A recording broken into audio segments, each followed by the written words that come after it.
આવેલું છે.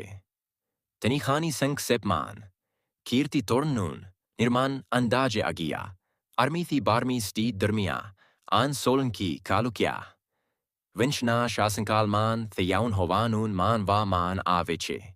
કીર્તિ તોરણ એટલે વિજય અથવા ગૌરવનું દ્વાર. માન્યતા છે કે આ તોરણ કોઈ મહત્વપૂર્ણ વિજય, ધાર્મિક પ્રસંગ અથવા ભવ્ય મંદિરના પ્રવેશદ્વાર તરીકે બનાવવામાં આવ્યું હતું. મૂળ તોરણોની જોડીમાંથી આજે માત્ર આ એક તોરણ જ સારી સ્થિતિમાં બચ્યું છે. તેની બંને બાજુના સ્થાનભો અને ઉપરના ભાગમાં દેવદેવીઓ, નૃત્યાંગનાઓ અને સુંદર શિલ્પકામ સોલંકી કલાની ઉત્તમ કારીગરી દર્શાવે છે.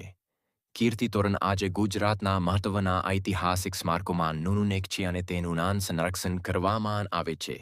આ સ્મારકની આસપાસનો વિસ્તાર પણ ખૂબ ઐતિહાસિક છે કારણ કે વડનગરનો ઇતિહાસ